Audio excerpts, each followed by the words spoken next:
Para Thibaut Courtois, conseguir un estatus de leyenda fue un camino de repetir su grandeza una y otra vez, porque su posición es la más difícil en todo el fútbol. No es marcar goles, sino asegurarse de que el balón nunca entre. There was a debate that for me wasn't a debate. You've been the best goalkeeper in the world for a very long time for me. You know it and I told you. And I get annoyed when people say that you cannot play with your feet. That's a lie.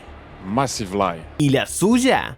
Es una historia de un héroe que lo convirtió en el mejor. I'm on the good side of history and I saw a lot of tweets coming my way of that I will get humbled today and it was the other way around. I think today I needed to win a final for my career.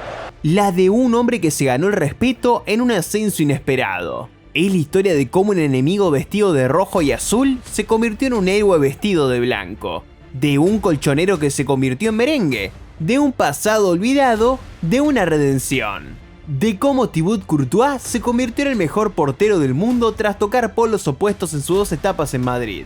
Y lo más increíble es que no empezó ahí. De hecho, nunca debería haber empezado, porque Courtois no nació para jugar al fútbol, y cuando finalmente llegó a este deporte todo ocurrió casi por accidente.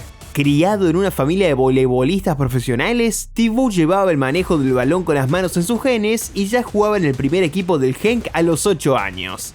Pero no en la posición que lo haría brillar. Courtois empezó como jugador de campo y era lateral izquierdo. Y no fue hasta que Marcel Niès, su entrenador, decidió ponerlo de portero para que tuviera minutos que el cambio finalmente se produjo. Se había vuelto un buen portero, pero incluso desde muy joven Courtois ya tenía competencia.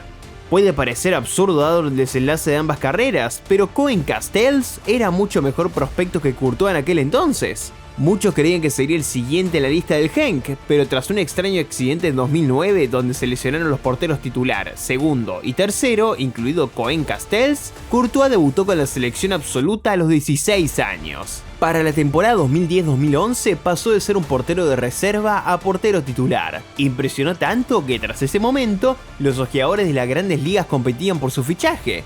Llegó el Hoffenheim, luego Spurs, pero al final, Courtois aspiraba a lo más alto desde el principio. Así que eligió firmar por el Chelsea, lo que en aquel momento parecía una locura. ¿Por qué? Porque por aquel entonces, el portero titular del Chelsea era el legendario Petr Cech. No había forma de que Courtois llegara a quitarle el puesto. Él lo sabía y el club también. Así que la siguiente opción era encontrar un hogar temporal para que Courtois pudiera tener minutos y desarrollarse. Ese hogar estaba en la ciudad de Madrid, a orillas del río Manzanares. Courtois lo recuerda bien. That transfer for me made me into the goalkeeper I am today. So when you walk into a new club like that, what's it like?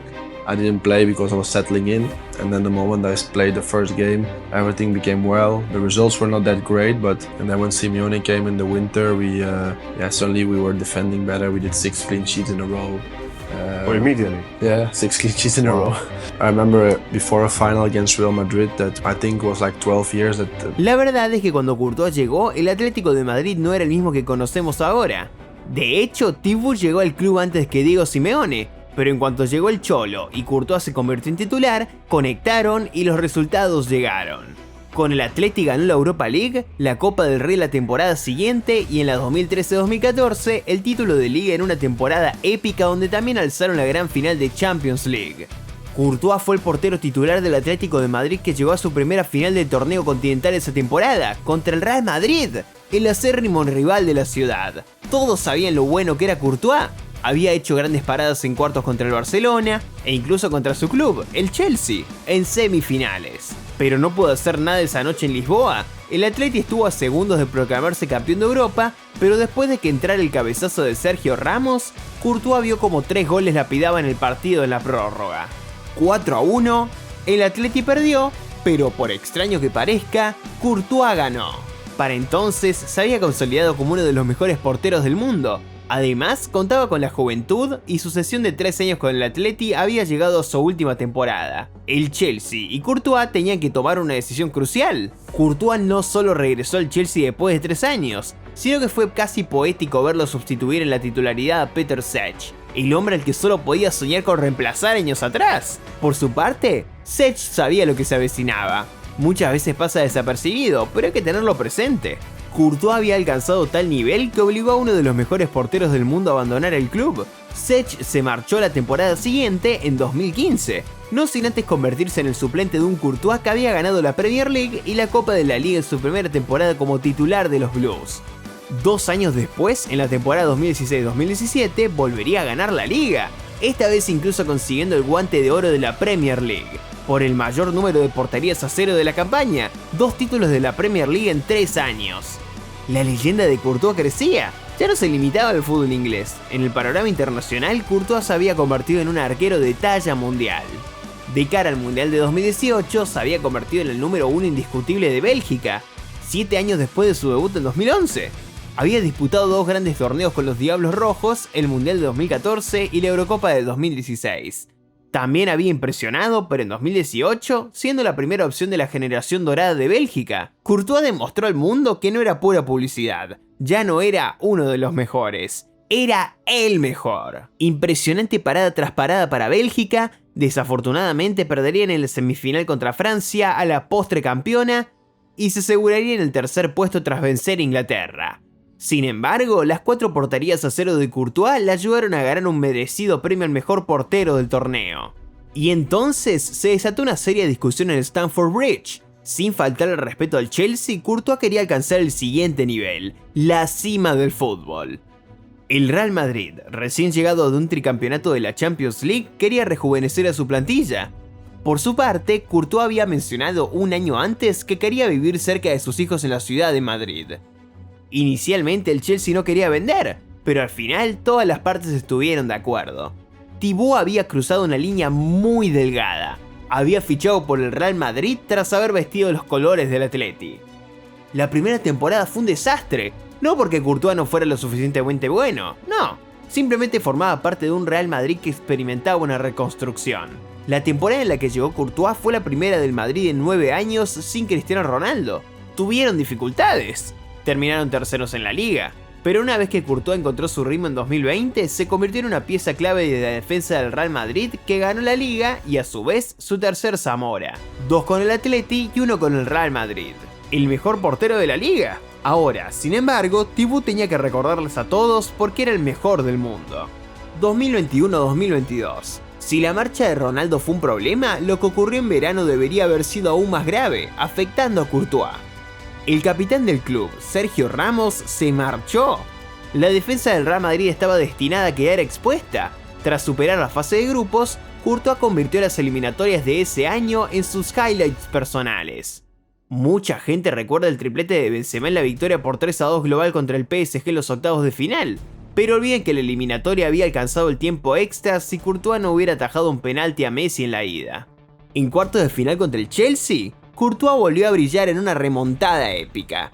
¿Semifinales contra el Manchester City? Otra remontada más, porque en cada partido previo a la final, el Madrid remontó una y otra vez. Fue una locura, pero solo lo lograron porque Courtois los mantuvo en el partido. En la vuelta contra el City, incluso fue nombrado jugador del partido. Y después llegó la final contra el Liverpool que se jugó en París. La última vez que ambos se enfrentaron en una final, Courtois aún jugaba en el Chelsea. El Liverpool había perdido a Salah, su mejor jugador, después de lesionarse el hombro en una jugada contra Sergio Ramos. Ramos ya no estaba, Salah estaba en forma y listo. El Liverpool había estado arrasando con sus rivales y estaba invicto en la Champions League antes de la final. Hasta que se encontraron con la gran muralla de Courtois.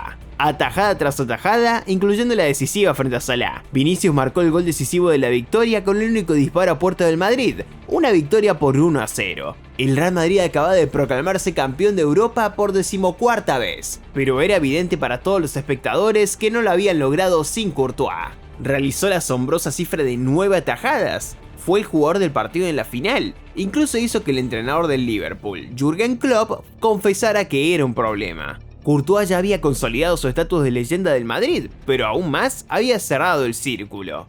8 años atrás perdió en la misma fase con el Atleti, ahora había ganado con el Real Madrid. Se había convertido en un líder en el vestidor merengue y comenzó a surgir una tendencia, la que amplió aún más su leyenda. Cuando el Madrid jugaba bien, sabía que Courtois había hecho un buen partido. Aquí es donde las cosas se alocan aún más. Cuando el Madrid jugaba mal al fútbol, sabía que podría haber sido peor de no ser por Courtois. Y cuando se jugaba mal y se ganaba, también era porque Courtois los había mantenido en el partido. Imagínense hacer paradas como esta y esta en el mismo partido y seguir perdiendo 4-0. Así de bueno se había vuelto Courtois. Se había convertido en lo que Santiago Cañizares describe como el Messi, Maradona y Ronaldo de los porteros. La temporada 2023-2024 fue difícil para Courtois. Se rompió el ligamento cruzado anterior y se perdió varios meses de la temporada por lesión, solo para regresar y mantener su portería a cero en su segunda final de la Champions League con el club. La conquista que lo puso solo a un título de Champions de otras dos leyendas del club, Iker Casillas y Keylor Navas. Y luego está la temporada 2024-2025. Tras su lesión y otra rotura de menisco que lo mantuvo de baja durante meses, se temía que Courtois no volviera igual, que poco a poco perdiera las habilidades que lo habían convertido en un jugador de talla mundial. Courtois hizo declaraciones tras declaraciones. Para ponerlo en contexto, Courtois hizo 174 paradas en 2025. Esto incluye la final de la temporada pasada y el comienzo de la actual. Esas 174 paradas son más de las que cualquier otro portero en las 5 mejores ligas europeas. Esa es su leyenda. De un guardameta que debutó accidentalmente con 16 años a convertirse en 2 veces campeón de la Champions League con el club más laureado de la historia europea, incluido en el equipo de la temporada de la UEFA Champions League en 4 ocasiones, premio al jugador del partido en una final de Champions League, múltiples títulos de la Liga, múltiples títulos de la Premier League y el portero titular de su selección. El mismo Courtois que al principio parecía un accidente a punto de ocurrir, ahora siendo realistas es el mejor portero del mundo. Y quizá el mejor portero en la historia del Real Madrid, porque si bien tanto Casillas como Keylor habían marcado noches mágicas para la afición merengue y habían levantado todos los títulos con el club, el impacto de Courtois fue tan inmediato que muy pronto se ganó un lugar en la misma conversación. Sus actuaciones, su influencia en el desempeño del equipo y sus conquistas a nivel individual están construyendo un legado histórico. Pero en el debate, Courtois ya ha demostrado ser el más completo de los tres, y no parece que vaya a entrar en declive pronto. Porque a sus 33 años, Thibaut podría extender el mejor rendimiento de su carrera por varios años más. Los porteros suelen tener carreras más longevas que los jugadores de campo, pero el caso de Thibaut es muy diferente al del español y del costarricense. Iker no vivía los mejores días de su carrera cuando partió del club a los 34 años y Keylor se marchó al PSG a los 32 años. Y a juzgar por el nivel de Thibaut, esto significa que podríamos verlo mantenerse lo suficiente en la cima como para cumplir con una nueva hazaña. Ahora la pregunta es, ¿volverá a ser el factor que define una nueva temporada exitosa para el Real Madrid? ¿Conseguirá un mejor resultado con Bélgica en el Mundial 2026? Y más importante aún, ¿es Courtois el mejor portero de la historia del Real Madrid? Déjamelo en los comentarios. Si te ha gustado este video, no olvides darle like, suscribirte al canal y activar la campanita para más contenido sobre el fútbol mundial. Y si crees que la historia de Courtois es uno de los mejores movimientos del Real Madrid, espera a ver lo que hizo Morgan Rogers cuando el Aston Villa pagó un precio bajísimo por su fichaje. El inglés pasó de no tener oportunidades en el Manchester City a convertirse en un futbolista clave para Unai Emery. Para ver el análisis completo, haz clic en este video de aquí.